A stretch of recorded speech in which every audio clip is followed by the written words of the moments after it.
Hoy, en Toquin TEC, Sabrina Haimovici se encuentra con el filósofo Cory Wright de la Universidad de California para conversar sobre la explicación científica, las teorías de la verdad y la relación mente-cerebro.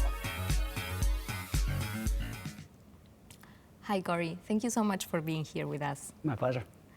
You have done lots of very influential works in several topics in philosophy, mostly related to philosophy of science and theories of scientific explanation, and also in theories of truth.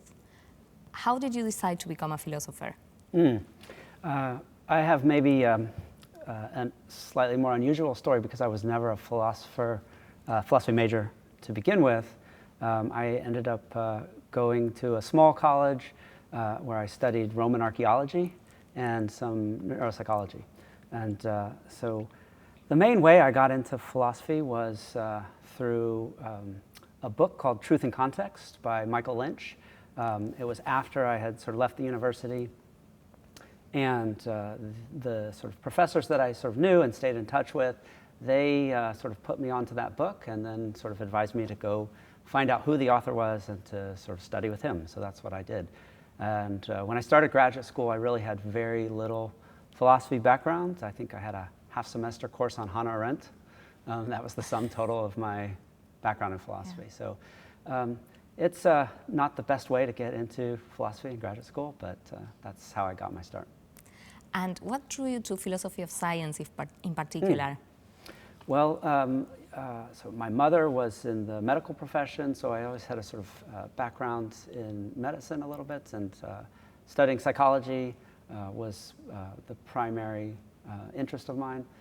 And so that just sort of continued on. In the very late 90s, I met John Bickel, Ron Endicott at a sort of conference with Michael Lynch, and I started reading Psychoneuroreduction, the New Wave. And so that was the sort of the major influence early on for me. And I've heard that you consider yourself a generalist I in am. philosophy. Mm-hmm. What do you mean by that? Well, in one sense, I'm just not a specialist.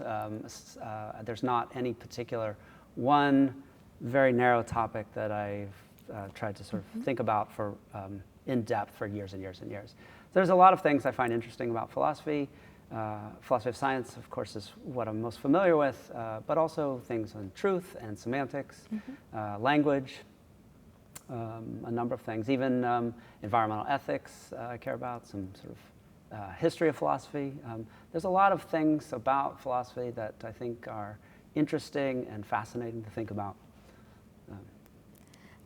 And how would you describe philosophy of science in particular? Well, philosophy of science has really been changing a lot. So in the 19th and 20th century, a lot of the focus was on certain kinds of sciences to the exclusion of others. So a lot of work in physics. Psychology was in the sort of end of the 19th century. It was not yet much of a sort of integral profession to study. But the focus was on laws. I'm trying to get a sense of what the role of laws are in the sciences. And in general, there was a sense that in philosophy of science, you would sort of study sort of what it is that all the sciences have in common, how they sort of work, and so forth. General philosophy of science was the sort of the main paradigm. So there was an attempt to focus on things like the nature of observation statements, their relationship to theoretical statements, how science works, what the scientific method is like, Popper's work on falsificationism, and so forth. There's also an emphasis on the sort of structure of theories. That was a sort of dominant focus through much of the first part of the 20th century. Yeah. And that sort of carried through all the way until roughly the 1960s. And then I think there was something like a sea change. The philosophers of science started thinking about the nature of scientific reasoning a little bit more. The focus on theories gave way to a focus on models in the 1960s, roughly 1970s. And general philosophy of science kind of gave way to more sort of specialized assessments of individual particular sciences, the main ones, biology, physics, and so forth, but also more specialized ones such as neuroscience, chemistry even, linguistics, and so forth. So. Do you think that this specification or sort of division within philosophy of science, focusing on specific disciplines, helps philosophy bring something more to the scientific practice? Yes, absolutely. So there are a number of philosophers of science, that have specialized training in the sciences, myself included. So one of the things that I did early on was to work in a neuropharmacology lab and a psychopharmacology lab. I focused primarily on a couple different tests to screen anxiolytic drugs, novel compounds.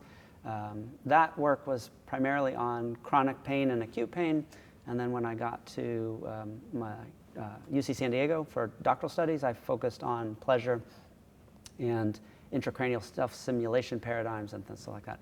And that really actually helped me think about different ways in which philosophy of mind was being conducted, and also philosophy of neuroscience. Could you describe me how is the work of a philosopher? What do you do typically? Mm-hmm. Well, my workday is carved up into a variety of very small increments. So I have classes that I teach. Often I'll have undergraduate students come by in office hours. I have honor students and thesis graduate students, and they take a lot of time. We often are sort of discussing different things that they're interested in, different books and parts of the literature in philosophy of science and epistemology and elsewhere. When I do have free time and I'm not grading and so forth, I'm often working on my own research. There's of course service to do, academic committees, and so forth. And how do you conduct your own research? So in philosophy, you know, the methods of philosophy are reading, thinking, but also that makes it sound very individualistic. My PhD is a dual PhD in cognitive science and philosophy, so I'm much more accustomed to working collaboratively and in an interdisciplinary way. So I like to have a lot of conversations with colleagues and collaborators, both in the United States, but also elsewhere, in Korea and New Zealand, the Netherlands in particular, and so forth. You have done a lot of collaborative work, as you were saying. How was that experience? So, is it easy to write in collaboration? It depends what are with the whom, challenges? of course. I don't know what my collaborators would say about whether it's easy to write with me. There are, of course, different styles and so forth. It, of course, depends on the ideas. But in general, it's a lot of fun. And so I think, you know, many people are disposed to enjoy it and to sort of be motivated by it. And of course, again, sometimes there are sort of different ideas about how an argument should be constructed or how certain kinds of derivations should go and so forth. But it's a negotiation. Yeah, it's a negotiation.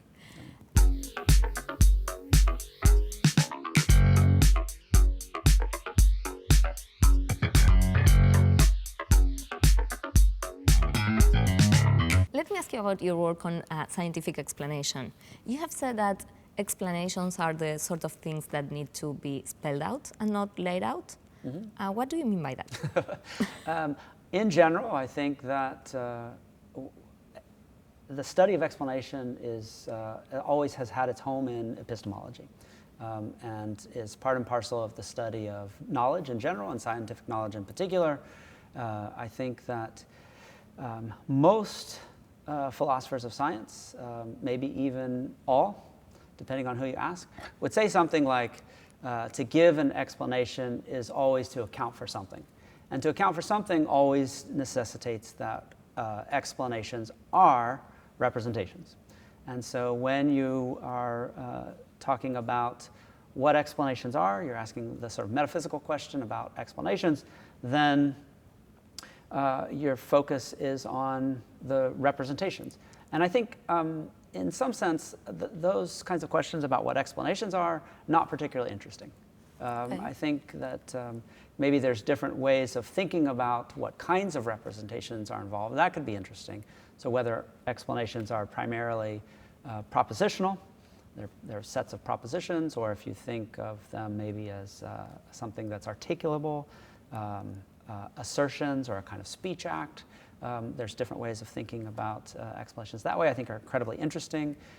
They involve different norms as well that govern and regulate those kinds of representations. There are diagrams. Diagrammatic reasoning is, I think, an interesting way.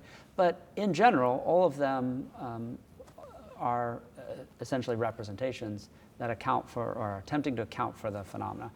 I think the more interesting issue are sort of what are the norms that separate the good explanations from the bad explanations, right?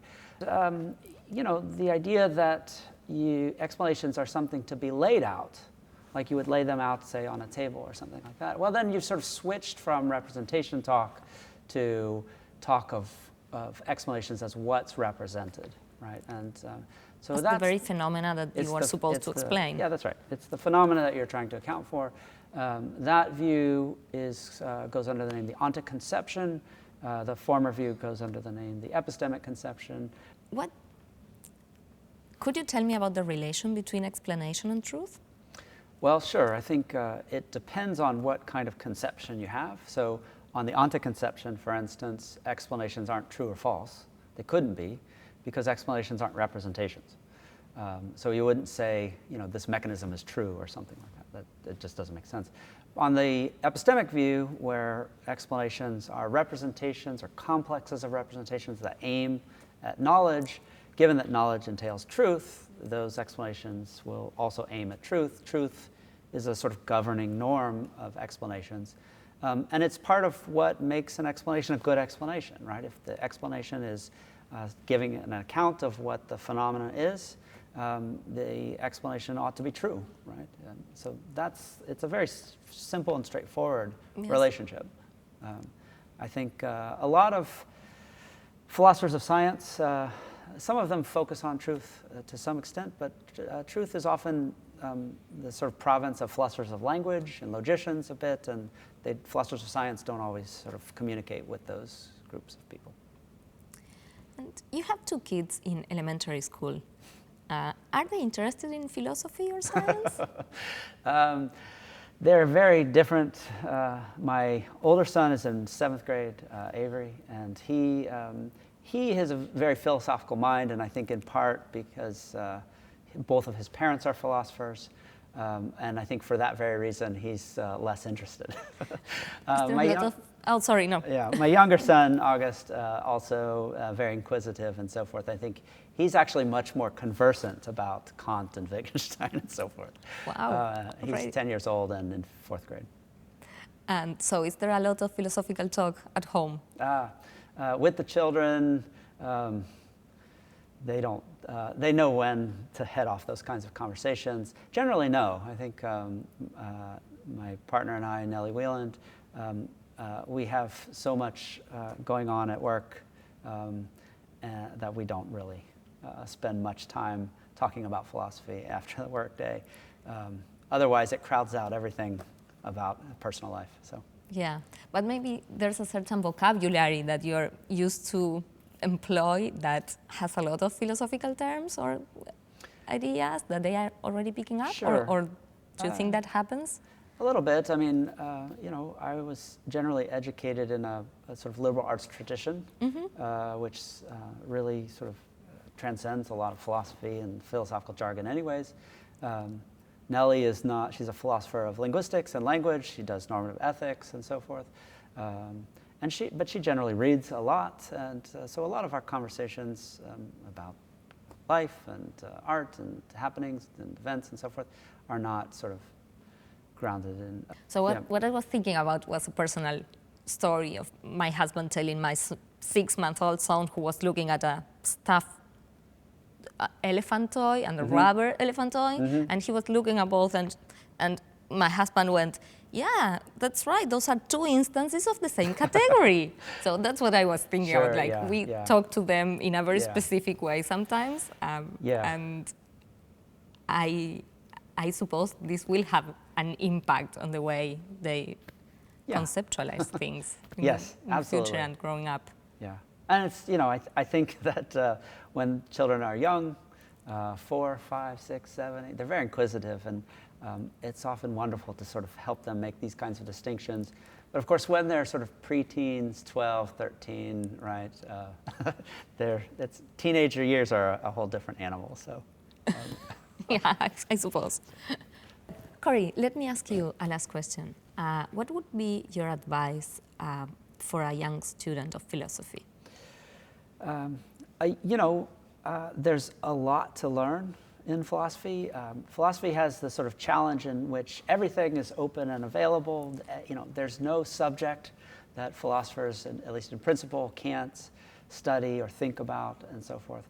So philosophy is this sort of discipline that in some ways subsumes all other disciplines, or at least it has the opportunity to comment on anything and everything. And that's really, I think, interesting. It allows a lot of opportunities, but it's also a bit daunting, right? And so students, I think, they sort of need to sort of figure out what interests them. There's a lot of interdisciplinary opportunities in philosophy, and probably more than that, there are a number of other philosophers in the same position, philosophy students. They tend to be, as a whole, very interesting, very witty, sharp, and clever. So it's an opportunity to make wonderful lifelong friends. And I think it's important to sort of have fun, and also not to forget about living life outside of philosophy as well. Well, thank you. It was my pleasure interviewing you. Thank you very much. The pleasure was mine. Thank you.